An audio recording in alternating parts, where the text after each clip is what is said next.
Hello friends, welcome back to my YouTube channel Deep Neer academy. तो आज NCERT line by line series में हमारा जो सेकंड चैप्टर चल रहा है कोशिका चक्र एवं कोशिका विभाजन का जो नेक्स्ट टॉपिक लेकर आए हैं। अगर आप वीडियो पर नए हैं तो वीडियो को एंड तक देखिएगा, सेशन को लाइक कीजिएगा, प्यारा सा कमेंट कीजिएगा एंड सब्सक्राइब करिए। चलिए वीडियो स्टार्ट करते हैं। तो यह स्टार्ट करते हैं क्या है, कोशिका चक्र की जो सूत्री विभाजन अवस्था या एम्ब्र अवस्था जो होती है वो है कोशिका चक्र की सर्वाधिक नाटकीय अवस्था होती है। ठीक है, जिसमें कोशिका के सभी घटकों का पुनर्गठन होता है। ठीक है, तो एनसीईआरटी कहती है कि यह जो अवस्था होती है एम्ब्र अवस्था, ये सबसे ज़्यादा नाटकीय अवस्था होती है। ठीक है, जिसमें कोशिका के सभी जो घटक होते हैं उनका क्या होता है, पुनर्गठन होता है, फिर से उनका गठन होता है। ठीक है, तो जनक व संतति कोशिका में गुणसूत्रों की संख्या बराबर होती है। जो जनक होते हैं यानी कि माता पिता और संतति होते हैं उनमें गुणसूत्रों की जो संख्या होती है वो कैसी होती है, इक्वल होती है दोनों में, संतति में और जनक में। ठीक है, इसलिए हम इसे क्या कहते हैं, समविभाजन, जिसमें गुणसूत्रों की संख्या समान होती है जनक में और संतति में, यानी माता पिता और उससे उत्पन्न जो संतति है, उससे उत्पन्न जो संतानें हैं, उनमें जो गुणसूत्र की संख्या बराबर होती है उसे हम समसूत्री विभाजन कहते हैं। अब सुविधा के लिए सूत्री विभाजन को केंद्रक विभाजन की 4 व्यवस्थाओं में विभाजित किया गया है। जो सूत्री विभाजन होता है वो एक बड़ा प्रोसेस होता है, तो इसे हम पढ़ने के लिए एक सुविधाजनक रूप से हम इसे 4 अवस्थाओं में विभाजित कर सकते हैं। ठीक है, कैरियोकाइनेसिस, यहाँ यह समझ लेना आवश्यक है कि कोशिका विभाजन क्या है, एक प्रगतिशील प्रक्रिया है।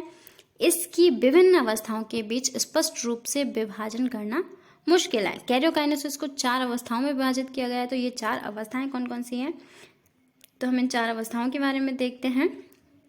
फर्स्ट है पूर्वावस्था, सेकेंड है मध्यावस्था, थर्ड है आपकी पश्चावस्था और फोर्थ है आपकी अंत्यावस्था। ठीक है, पूर्वावस्था प्रोफेज अवस्था, मध्यावस्था मेटाफेज अवस्था, पश्चावस्था एनाफेज अवस्था और अंत्यावस्था यानी टीरोफेज अवस्था। चलिए इनके बारे में हम थोड़ा डिटेल से पढ़ते हैं। तो आपका फर्स्ट पूर्वावस्था फर्स्ट है, ये इसमें क्या आता है, चलिए हम पढ़ते हैं इसके अंतर्गत। तो अंतरालावस्था की S1G2 अवस्था के बाद पूर्वावस्था का पहला पड़ाव आता है। ठीक है, जो संश्लेषण की अवस्था है यानी कि जिसमें गुणसूत्र का रेप्लिकेशन होता है, और G2 अवस्था जो एस फेज के बाद आती है। इन अवस्थाओं के बाद जो कैरियोकाइनेसिस होता है यानी कि केंद्रक का विभाजन जो आता है वो है पहला पड़ाव है, जिसका पहला पड़ाव पूर्वावस्था है। ठीक है, तो S1G2 अवस्था में डीएनए के नए सूत्र बन जाते हैं, लेकिन आपस में गुथे होने के कारण ये स्पष्ट दिखाई नहीं देते। पूर्वावस्था में जो गुणसूत्र होते हैं वो कैसे होते हैं, संघनित होते हैं, बहुत गुथे हुए टाइप में रहते हैं, यानी कि ये गुणसूत्र का एक गुच्छा टाइप का होता है, जिसमें गुणसूत्रीय पदार्थ के संघनन का प्रारंभ ही पूर्वावस्था की पहचान होती है। तो पूर्वावस्था में क्या होता है, जो गुणसूत्र का जो गुच्छा होता है यानी गुणसूत्र एक दूसरे में उलझे हुए रहते हैं, तो इनका संघनन होना प्रारंभ होता है। यानी कि जैसे गुणसूत्र अगर ऐसे गुच्छों के रूप में है इस साइड ऐसे, तो इनका संघनन यानी ये अलग अलग होना स्टार्ट हो जाएंगे, तो इनका प्रारंभ ही पूर्वावस्था की पहचान होती है। ठीक है, नेक्स्ट आते हैं कि गुणसूत्रीय संघनन की प्रक्रिया के दौरान ही गुणसूत्रीय द्रव स्पष्ट होने लगता है। जैसे गुणसूत्र का संघनन प्रारंभ होता है, गुणसूत्र अलग अलग होने प्रारंभ होते हैं, तो क्या होता है, गुणसूत्र का जो द्रव्य होता है वो क्लियर दिखने लगता है। ठीक है, जो स्पष्ट होने लगता है। अब इसमें तारक का यानी सेंट्रियोल व तारक केंद्र, जिसका अंतरावस्था की एस प्रवस्था के दौरान क्या होता है, ही द्विगुणन हो जाता है। जो आपकी एस व्यवस्था के दौरान क्या होता है, गुणसूत्र का द्विगुणन हो जाता है, और तारक केंद्र का भी द्विगुणन का होता है, एस व्यवस्था में होता है। अब कोशिका के विपरीत ध्रुवों की ओर चलना प्रारंभ कर देता है। तो तारक केंद्र क्या होता है, तारक केंद्र अंतरावस्था की जो एस व्यवस्था है उसमें रेप्लिकेट हो जाता है और उसमें डीएनए का रेप्लिकेशन हो जाता है। तो जो पूर्वावस्था होती है उसमें कोशिका के जो तारक केंद्र होता है वो क्या करता है, विपरीत ध्रुवों की ओर जाने लगता है। ठीक है, मतलब एस व्यवस्था में ये जो तारक केंद्र है इसका डुप्लीकेशन हो गया, और जो पूर्वावस्था आती है तो ये ऐसे केंद्र ध्रुवों की ओर, ठीक है, ये एक कोशिका है, ये इस ध्रुव से की ओर जाएगा और ये विपरीत ध्रुवों की ओर चलना प्रारंभ कर देते हैं। ठीक है, विपरीत ध्रुवों की ओर चलना प्रारंभ कर देते हैं। पूर्व अवस्था के पूर्ण होने के दौरान जो महत्वपूर्ण घटनाएं होती हैं वो निम्न विशेषताएं।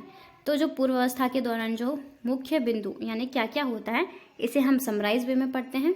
चलिए, तो क्या होता है, फर्स्ट गुणसूत्रीय द्रव क्या होता है, संघनित होकर ठोस गुणसूत्र बन जाता है। ठीक है, गुणसूत्र द्रव क्या होता है, संघनित होकर ठोस गुणसूत्र बन जाता है। ठीक है, गुणसूत्र दो अर्ध गुणसूत्र से बने होते हैं।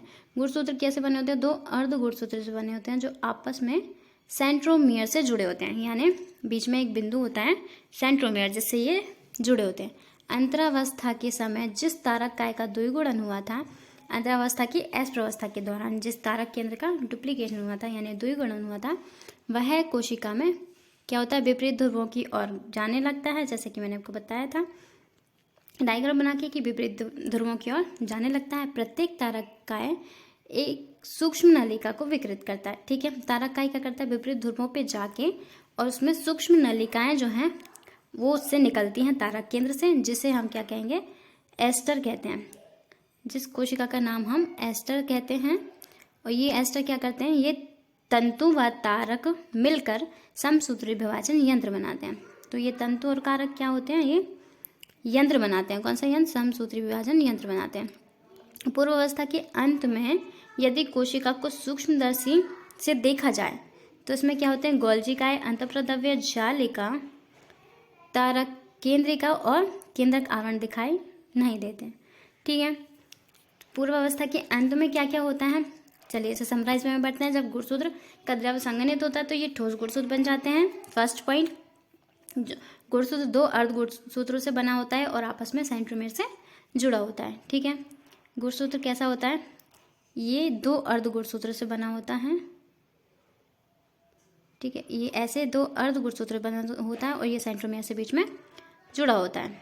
ठीक है, फिर क्या होता है, अंतरावस्था में तारक काय का गुणन हो जाता है। ठीक है, और ये इसके जो ध्रुव होते हैं विपरीत ध्रुवों की ओर जाने लगते हैं, जिससे तारक काय सूक्ष्म नलिका का निर्माण करता है, जिससे एस्टर का जो यंत्र बनता है उसे हम क्या कहते हैं, समसूत्री विभाजन यंत्र कहते हैं। ठीक है, फिर जो पूर्व अवस्था के अगर हम अंत में आते हैं तो इसे हम अगर सूक्ष्मदर्शी से देखेंगे तो उसमें गोल्जिकाएं, अंतःप्रद्रव्य जालिका, केंद्रिका व केंद्रक आवरण जो है वो स्पष्ट दिखाई नहीं देते। ठीक है, ये है डायग्राम पूर्व अवस्था, प्रारंभिक पूर्व अवस्था का डायग्राम, जिसमें क्या होता है, जो गुणसूत्र होता है वो संघनित होता है और जो पश्चावस्था होती है उसमें केंद्रक झिल्ली का विपाटन होना प्रारंभ हो जाता है और जो गुणसूत्र हैं वो संघनित हो जाते हैं। तो आज के लेक्चर में इतना ही रखते हैं, मिलते हैं नेक्स्ट सेशन में। वीडियो अच्छा लगे तो लाइक कीजिए, प्यारा सा कमेंट कीजिए, सब्सक्राइब करना ना भूलें। Thank you so much.